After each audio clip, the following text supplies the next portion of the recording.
muchas gracias por haber venido y decidir pasar esta mañana de sábado aquí en las instalaciones de la Academia de Artillería. Quisiera empezar por agradecer tanto a la Academia como a la Secretaría de Estudios, como en particular al Teniente Coronel Sanz y al Comandante Prieto, la invitación que me cursaron ya hace varios meses para impartiros no una conferencia, sino una charla coloquio sobre la colección de minerales de la Academia de Artillería. Y digo que es un placer, primero porque a mí me encanta venir a la Academia y en particular venir para enseñar y para hablar de esta colección. Todos ustedes cuando han entrado aquí en la Academia lo han hecho a través de la puerta oficial de la calle San Francisco y enseguida aquellos de ustedes que no lo conocieran, imagino que se habrán sorprendido al llegar y encontrarse con el claustro plateresco y gótico tardío del antiguo monasterio convento de San Francisco. Pues bien, en una de las esquinas de este magnífico claustro se encuentra esa sala que normalmente pasa desapercibida y que forma parte de los museos específicos de la Academia de Artillería.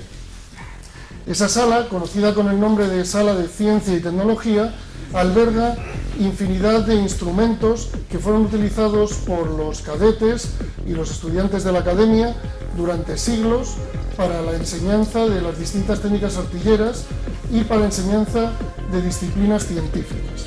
Pero entre ellos, de lo que yo les voy a hablar aquí es de estos expositores que luego van a poder ver en detalle y que contienen nada más y nada menos que una colección de unas 4.000 piezas de minerales, rocas y fósiles.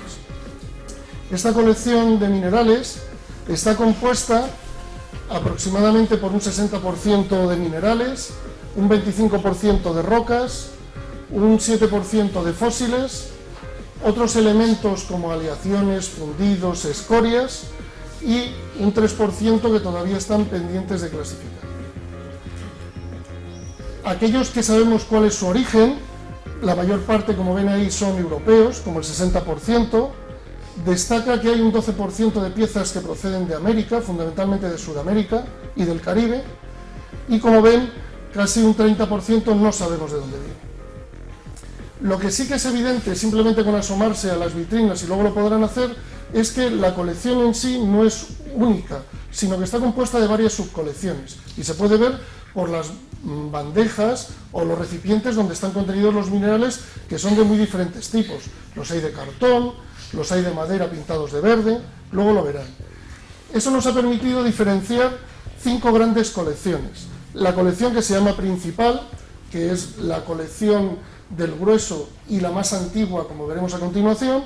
La colección secundaria, que está característicamente sobre bandejas verdes y que es de mediados del siglo XIX, como veremos.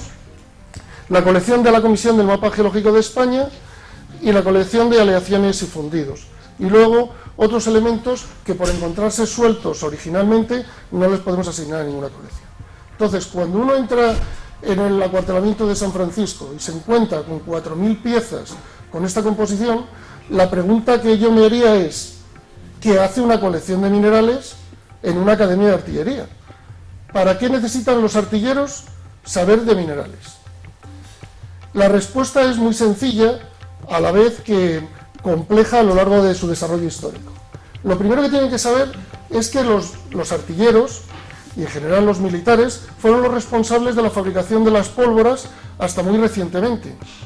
De tal manera que cuando se fundó esta academia, en 1764, los artilleros no solo eran los responsables de fabricar sus propias pólvoras, sino también de las minas y fábricas donde se extraían los componentes de la pólvora. De tal manera que los artilleros tenían que saber de azufre, de salitre, etc. Pero es que también los artilleros eran los responsables de las fábricas donde se producían las piezas artilleras. De tal manera que tenían que saber de todos los metales y minerales con lo que se fabrica el bronce, con lo que se fabrica el hierro. Y en esa época, además, la deficiencia en el conocimiento de la mineralurgia y la metalurgia hacía que a veces las piezas artilleras fallasen y se rompieran. Por lo tanto, desde un principio, los profesores del Colegio de Artillería primero y luego de la Academia de Artillería tenían una preocupación especial porque los cadetes supieran mineralogía y metalurgia. Entonces, como les digo, los artilleros tenían que saber fabricar las piezas y la munición. Para ello tenían que conocer las minas del cobre y del zinc para saber fabricar bronce. Por lo tanto, tenían que saber diferenciar y apreciar el contenido en estos metales de minerales como la cuprita, la calcopirita, la esfalerita. Tenían que saber de las minas de hierro para fabricar las piezas que eran de hierro. Y como les comentaba, tenían que saber dónde se encontraban las minas de azufre, los salitres y otros aditivos que se ponían en los fuegos de artificio. De tal manera que no es extraño que en una academia de artillería haya azufres de diferente procedencia y además tanto en polvo como cristalizado. Esto formaba parte de las prácticas que seguían los cadetes. Que haya salitres, diferentes sales, nitratos, nitrato potásico, tanto salitres en bruto, como lo encontraban ellos en las minas que gestionaban, como salitre cristalizado listo para mezclar con el azufre. Y por último, aquí se ensayaba distintos tipos de carbón. Estos carbones, tanto vegetales, cogían distintas especies de árboles para hacer carbón, como carbones de origen inorgánico, como este grafito que tenían aquí. Mezclando estos tres componentes, como todos ustedes saben, surge la pólvora básica.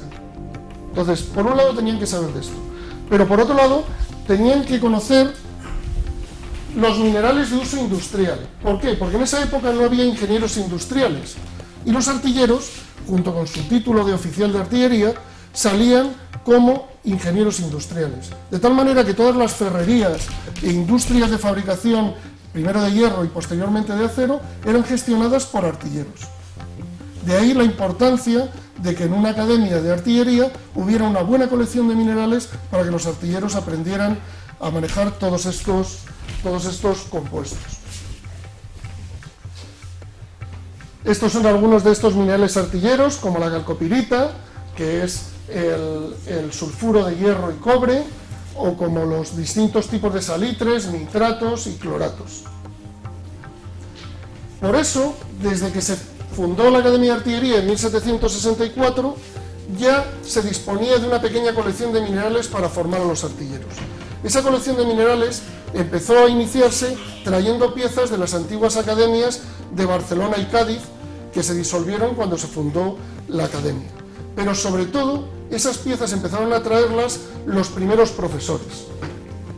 En 1775, en el plan de estudio que seguían los caballeros cadetes dentro del Colegio de Artillería, decían que en la clase de táctica se dicta la teórica de artillería, de esta el capítulo 6, la primera parte, cuyo objeto es el medio de mejorar la composición de la pólvora de suerte que tenga la fuerza máxima y sus efectos constantes. De tal manera que un tema de su asignatura era cómo mejorar los efectos de la pólvora mejorando sus componentes. En el propio Tratado de Artillería de Morla, que se escribió, fíjense, en estos años, ya ponía cómo tenían que combinarse el azufre, el salitre y el carbón para mejorar los efectos de los distintos tipos de pólvoras.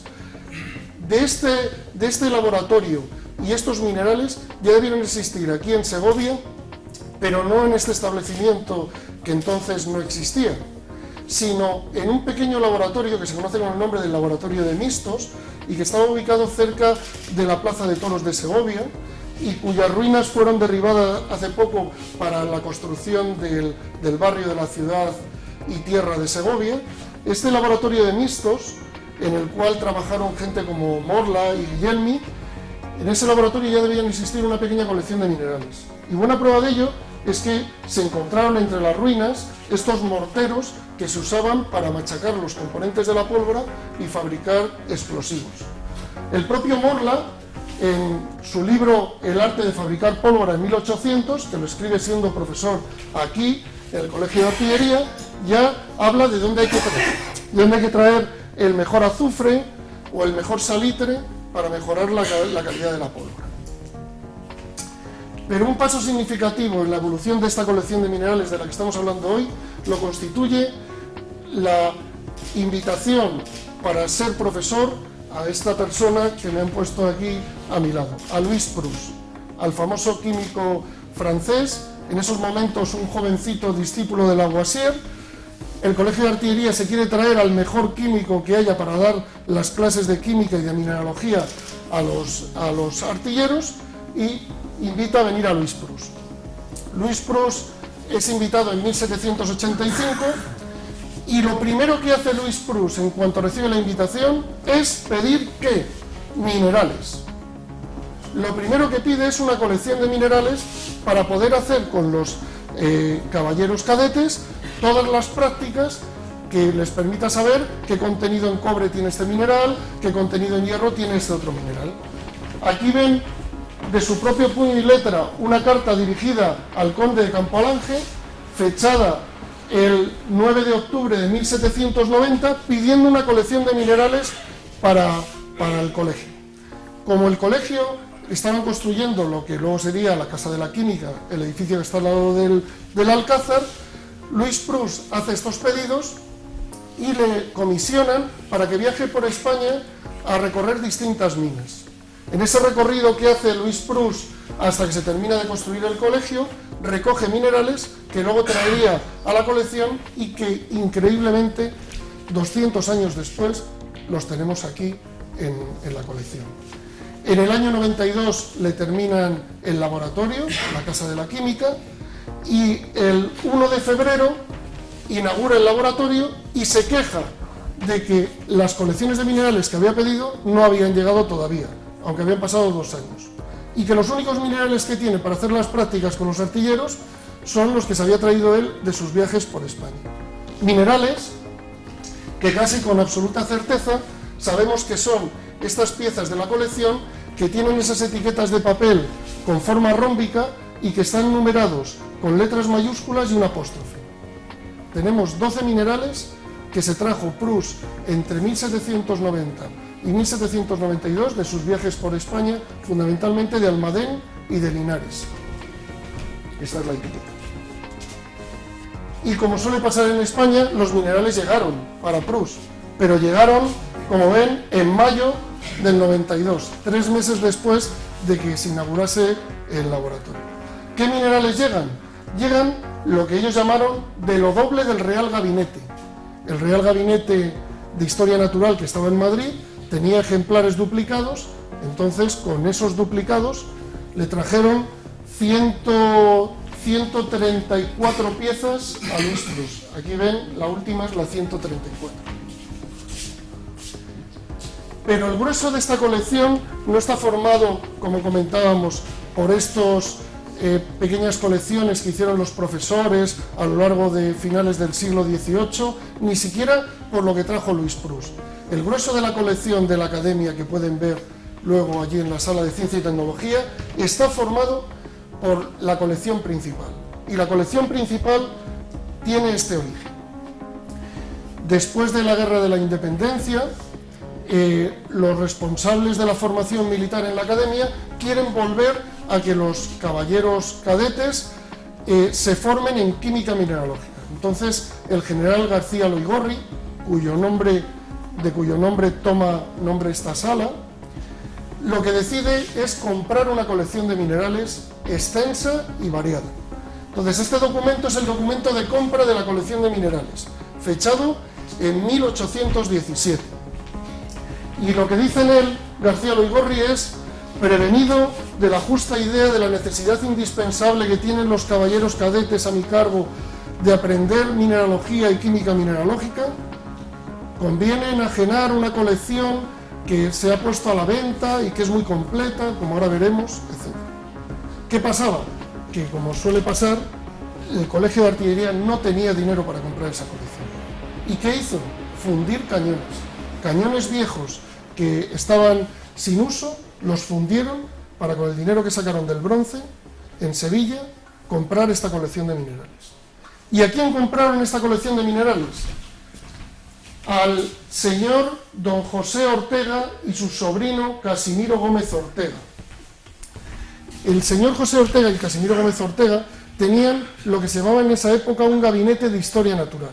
¿Qué era esto? La mayor parte de los intelectuales y nobles de la época tenían colecciones de objetos de lo más diverso, desde plantas exóticas de América hasta animales que traían de Asia, hasta minerales y fósiles extraños que les habían traído.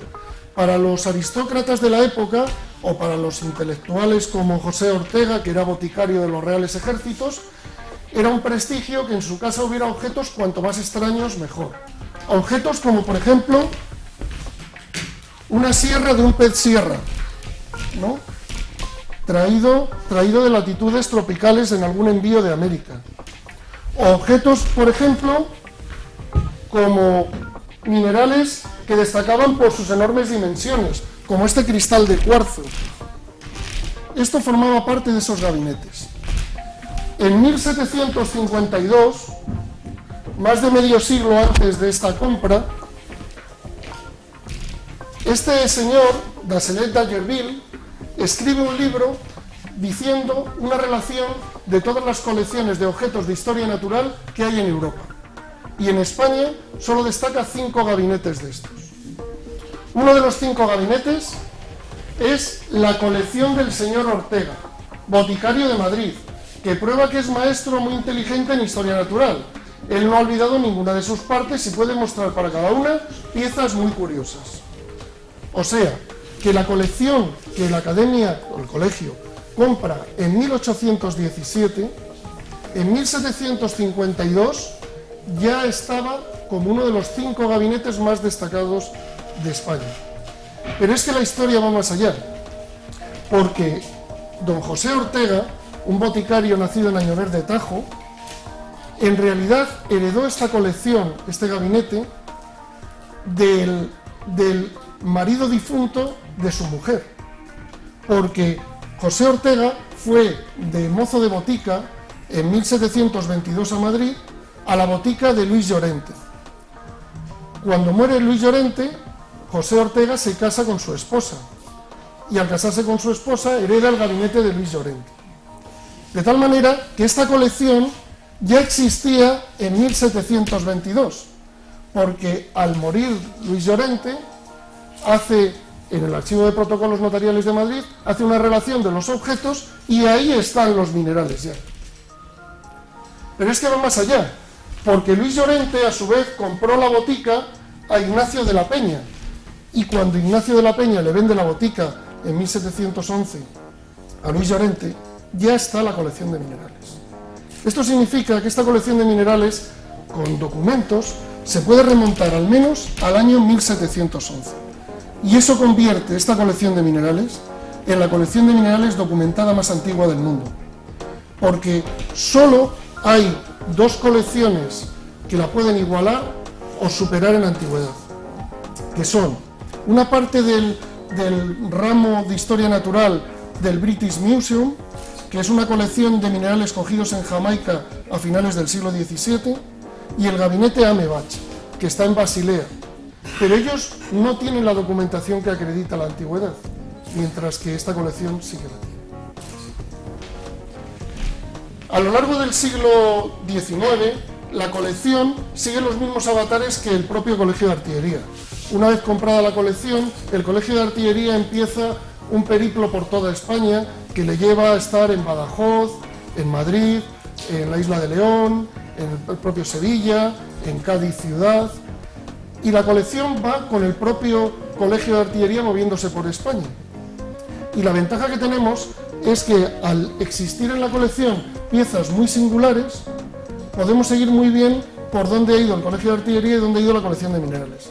Porque en todos los inventarios de traslado que se hace de los enseres de la Academia, se pone no sé cuántos tenedores, no sé cuántas cucharas, y de repente pone un cajón con minerales, y pone debajo una sierra de un pez del mismo nombre. Evidentemente, el que iba a meter esto para un traslado no pasaba desapercibido, que era una cosa extraña. Entonces, podemos seguir el periplo a lo largo de todo el siglo XIX por toda España gracias a objetos como ese. Además de esta colección principal, que como hemos visto es el núcleo central de la propia colección general, hemos dicho que hay otras colecciones paralelas. Una de ellas es la llamada colección secundaria. La colección secundaria característicamente está sobre estas bandejas de madera pintadas de color verde.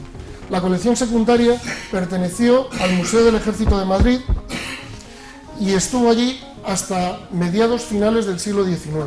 Buena prueba de ello es que esto es un catálogo del Museo del Ejército, entonces Museo de Artillería, luego convertido en Museo del Ejército, y aquí aparecen las mismas piezas que ahora tenemos aquí en Segovia.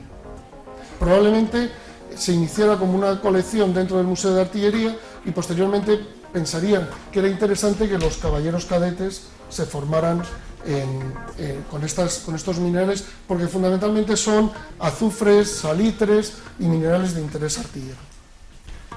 Una subcolección muy interesante es la subcolección de la Comisión del Mapa Geológico de España.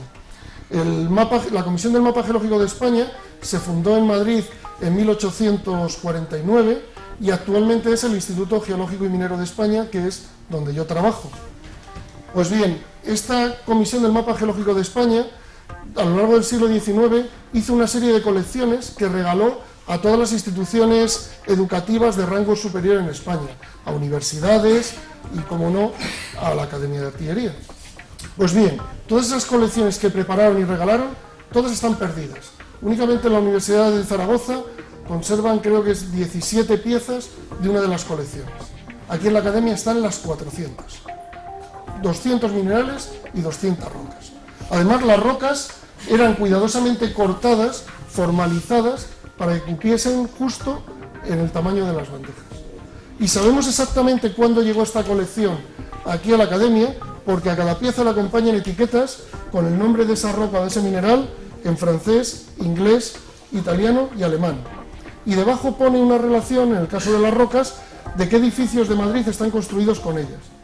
Y en una pone, con esta se acaba de construir el año pasado el edificio del Banco de España. Entonces, y en otra pone una mineral de nuestra colonia de Filipinas.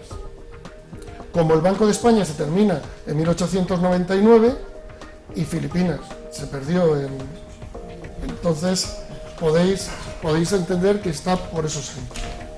Aquí veis la colección de minerales y la de rocas de la Comisión del Mapa Geológico de España en una fotografía hecha de uno de los laboratorios de la Academia, del que estaba justo en la sala donde estamos ahora. En esta sala, esa foto está hecha sobre este frontal, donde está la pantalla, alrededor del año 1931.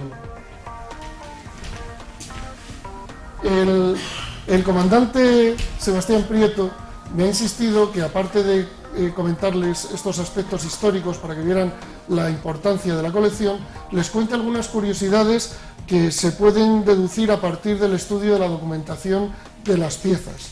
Y voy a pasar a contarles algunas anécdotas que espero que les resulten curiosas. La primera es referente a estas piezas. Esa foto que ven tan oscura, es así de oscura porque en realidad esas piezas están expuestas en un museo con tan poca luz para que no se deterioren.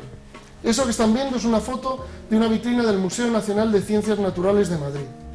La vitrina que está en el piso de arriba, y las dos piezas que contiene, que ven ahí, son azufres extraídos en una localidad de Cádiz que se llama Conil. Pues bien, ¿ven esas dos piezas? Miren dónde hay otro azufre de Conil. Este yacimiento, desde que se sacaron esas piezas, cuando les voy a contar ahora, no ha vuelto a salir ningún azufre. Y sin embargo hay dos allí y uno aquí. ¿Por qué hay un trozo de azufre de Conil aquí?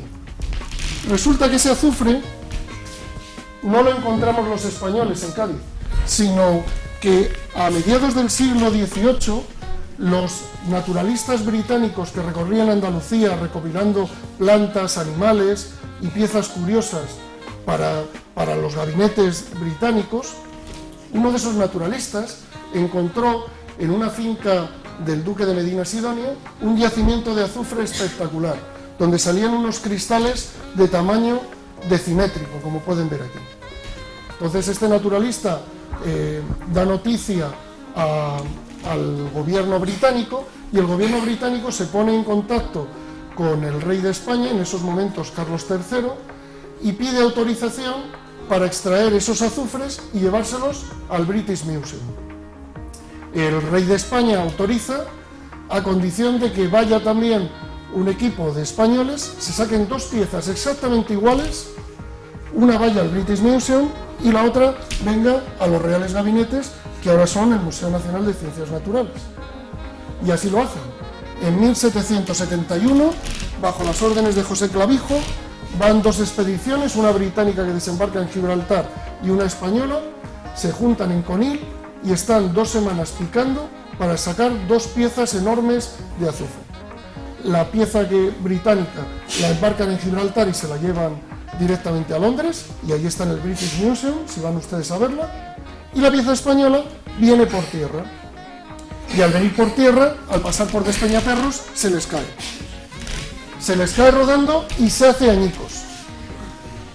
Los que estaban en la expedición, ante el miedo de llegar a Madrid sin el azufre, se vuelven a Conil, están otra semana excavando y sacan otra no tan buena, pero suficientemente grande.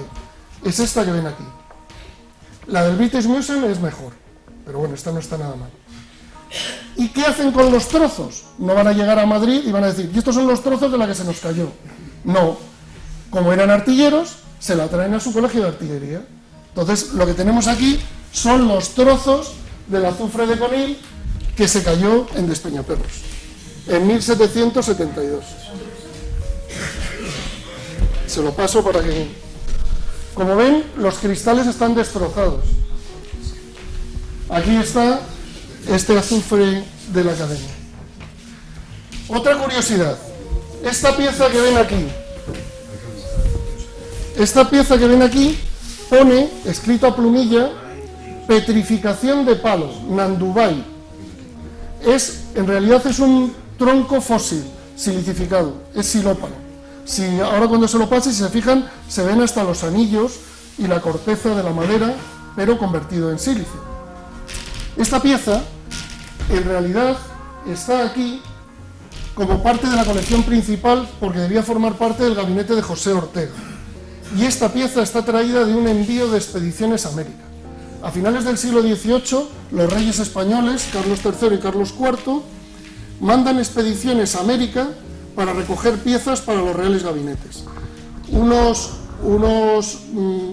mercenarios expedicionarios de los Países Bajos, los hermanos Heuland, organizan una expedición por Chile, Bolivia y Perú entre 1795 y 1800 y mandan cajones y cajones de fósiles y minerales.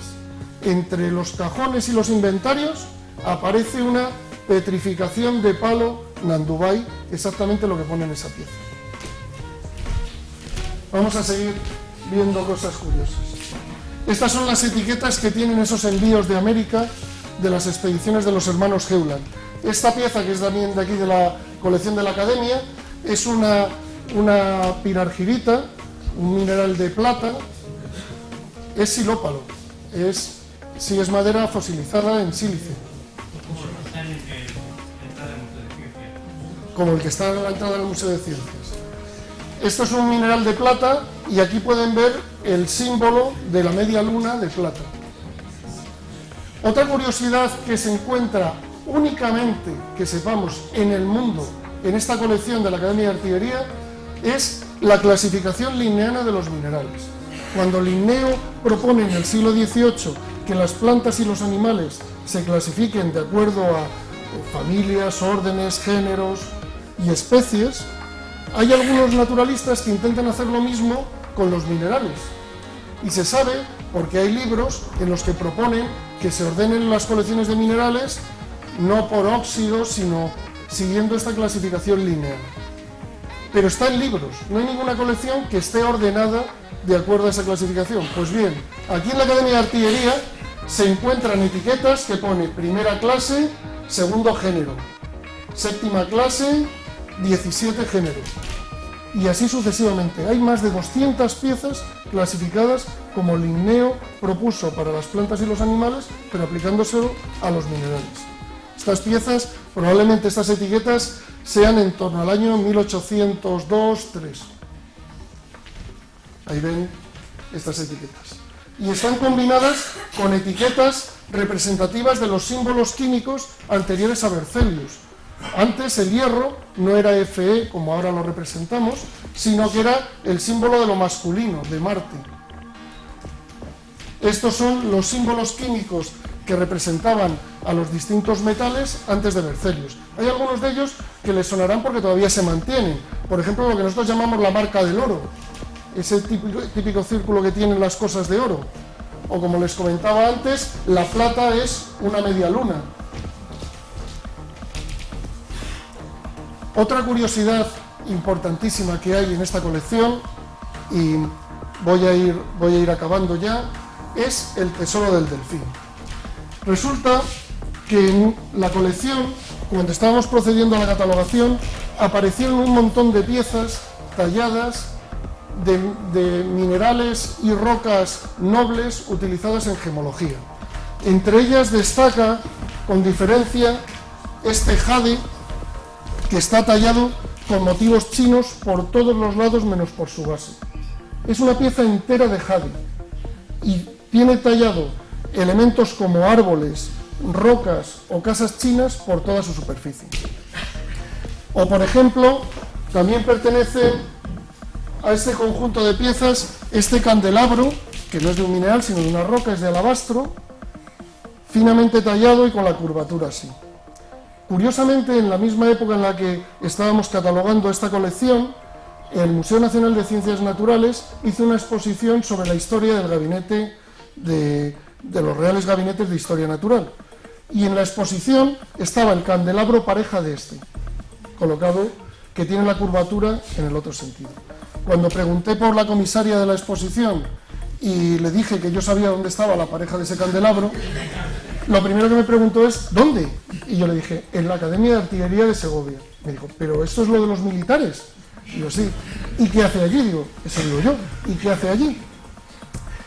Estas piezas, tanto las que están en el Museo de Ciencias como el grueso del tesoro del delfín, que está en los sótanos del Museo del Prado y que lo pueden visitar ustedes en una cámara blindada, estas piezas pertenecen a unas colecciones que tradicionalmente se han pasado de generación en generación en el trono de Francia.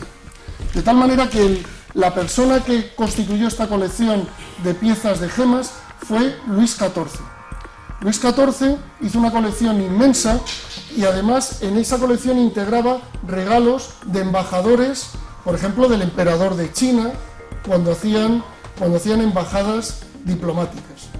Esa colección de Luis XIV la heredó su hijo, el delfín de Francia, por eso se llama el tesoro del delfín. Pero su hijo, el delfín de Francia, murió antes de llegar a ser rey de Francia, de tal manera que la heredó el nieto de Luis XIV, Felipe V, que cuando vino a España como rey, se trajo el tesoro del delfín. Entonces, esta colección estuvo aquí durante todo el siglo XVIII, o buena parte del siglo XVIII, hasta que llegan las tropas francesas. Las tropas francesas, ¿qué es lo primero que buscan en Palacio? El tesoro del delfín, porque entienden que eso es suyo y que le pertenece a la corona francesa. Entonces se lo llevan a París. Y cuando se firma el Tratado de Paz después de la Guerra de la Independencia, parte de ese tesoro se estipula que vuelve a España. ¿Quién va a por el tesoro? Artilleros. Entonces van a París y lo traen. Las piezas espectaculares con esmeraldas, rubíes, las pueden ver en los sótanos del Museo del Prado. ¿Y qué hacen los artilleros con las piezas que están parcialmente rotas o que están desmembradas? Por ejemplo, hay muchas pulseras y collares. Pues lo que hacen es traerlo a su colegio de artillería para dejarlo como piezas para enseñanza. De tal manera que aquí, en el colegio de artillería, tenemos copas finas hechas de jaspes, el candelabro, o por ejemplo tenemos lapislázuli, medallones de lapislázuli, de los que forman parte también de las mesas del Museo del Prado. Si alguna vez van al Museo del Prado, en las salas donde están los cuadros famosos, hay unas mesas que están hechas de piedras preciosas del taller de piedras duras del Retiro, del Buen Retiro. Esas piezas, las mesas que se rompieron, se las trajeron los artilleros aquí y las tenemos aquí en la colección. Otra historia curiosa. Clavos para chapar buques. Clavos para chapar buques. Estos son envíos de los artilleros a finales del siglo XVIII y a lo largo del siglo XIX haciendo espionaje industrial. Cuando los artilleros salían los mejores de cada promoción, eran enviados a hacer viajes de visitas por toda Europa. Entonces visitaban las ferrerías de Bradley, iban a Suecia, iban a Sajonia, sobre todo a Freiberg. En teoría eran viajes de aprendizaje o de extensión de estudios, pero lo que estaban haciendo en realidad era espionaje industrial.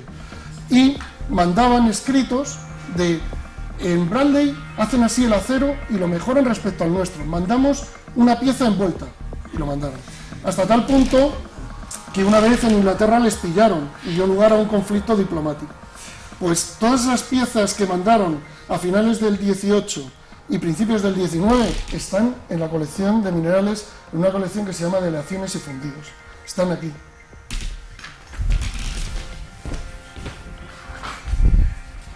El oro de Siberia. Hay una serie de piezas de oro, en realidad es óxido de hierro con puntitos de oro, traído de Siberia, y forma parte de la colección principal, con lo cual la Academia lo compró en 1817, con lo cual esto tiene que ser anterior a 1817. Este oro lo mandaba Agustín de Betancourt, cuando fue enviado primero como embajador militar y luego se quedó al servicio del zar de Rusia. Lo mandaba para la formación de los estudiantes de distintas disciplinas militares. Y ya yéndonos a tiempos modernos, otra pieza muy curiosa que hay es esta que ven en la imagen y que les enseño. Esta no se la paso porque es muy delicado. Es un trozo de esmeril al cual le han hecho un análisis químico y dice: análisis químico, está compuesto por tanto de óxido férrico, tanto de aluminio y tal. Firmado en 1919 el capitán José Fernández Ladreda. Era capitán, profesor de química en la academia, luego llegó a ser general y ministro con Franco, y ahora tenemos una calle en Segovia en su honor.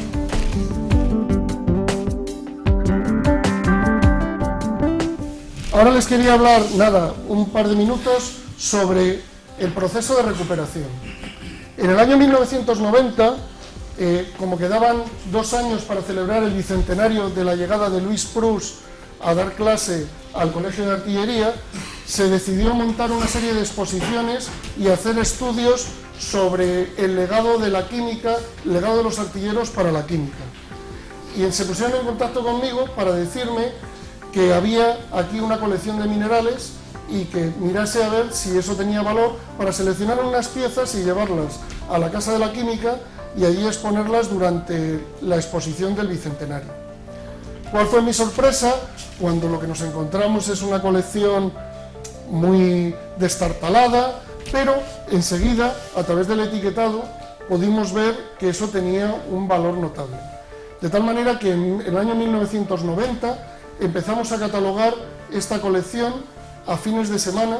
Yo entonces estaba estudiando cuarto de carrera, gracias a un pase que me facilitó el entonces general y el coronel Sánchez. Unos años más tarde, ya pasados los actos del Bicentenario, pues tuve la fortuna de hacer aquí mi servicio militar. Y mi servicio militar consistió en seguir catalogando los 3.000 y pico piezas. Así que me dediqué a sacar todo de los armarios, limpiarlo, catalogarlo, utilizando unas fichas en las que conteníamos toda la información que nos ocurría. Así, al final de este periodo, la colección quedó colocada en estos expositores en el Laboratorio de Análisis Químico. En ese periodo también, gracias a 2 becas de la Biblioteca de Ciencia y Artillería, pude hacer la documentación histórica, de lo cual les he dado unas pinceladas, y pudimos hacer la catalogación informática de todos los fondos. Todos estos fondos están todos informatizados en sistemas gestores de bases de datos. Incluso se hicieron primeros intentos de diseño museográfico de lo que queríamos que fuera la colección, que es trasladarla o bien a la Casa de la Química o a los sótanos del Alcázar. Y seleccionamos qué piezas estarían puestas, qué material interpretativo se pondría, etc. Ya en la década de los años 2000 me cogió el relevo el coronel Herrera, aquí presente, y trasladaron la colección del Laboratorio de Análisis Químico a su situación actual. Y se produjo el resiglado de todas las piezas y la finalización de la catalogación. En el año 2008 parte de las piezas salieron en una exposición temporal que se hizo durante 6 meses en los sótanos del Alcázar, precisamente en el lugar donde nosotros proponíamos que se ubicara la colección para que fuera accesible al público. Y el año pasado, el Ayuntamiento de Segovia, en colaboración con la Academia de Artillería, organizó dentro de los Domingos de Patrimonio una visita semejante a esta que están haciendo ustedes hoy. Y llegamos a la actualidad, y esto es lo que estamos haciendo hoy en el Día de las Fuerzas Armadas. A modo de conclusiones, solo decirles, para que se queden con 4 ideas básicas, que la colección tiene unas 4.000 piezas, que sus orígenes se pueden remontar documentalmente a inicios del siglo XVIII, en torno al año 1711, que en ella están contenida la historia de las clasificaciones mineralógicas de los últimos 250 años, y que por ella han pasado personajes muy importantes para la ciencia universal, como el propio Luis Prus, para la ciencia española, como Morla, Munarriz, el propio Luján, artilleros y políticos relevantes, e incluso hasta nuestros días, como veíamos con el caso de Fernández Ladrón. Si alguno de ustedes está interesado en saber más sobre esto, afortunadamente en los últimos años hemos escrito varios artículos, tanto en el Boletín Geológico y Minero, en la revista de la Sociedad Española de Historia de las Ciencias y las Técnicas, en la propia Asociación Cultural, Biblioteca de Ciencia y Artillería. En este libro hay un apartado dedicado por Juan Manuel Moreno a la colección de minerales, e incluso en el propio Memorial de Artillería hemos publicado cosas sobre esto. Y ya para finalizar, solo me queda dar las gracias a la Academia por lo bien que me ha tratado siempre, al Teniente Coronel Sanz y al Comandante Prieto por su invitación, por su insistencia y por haber montado todo lo relacionado con este acto, y a todas las personas que a lo largo de estos 20 y tantos años pues me han estado ayudando y me han facilitado el acceso. Y a todos ustedes por haber asistido a estos 3/4 de hora, 40 minutos de charla.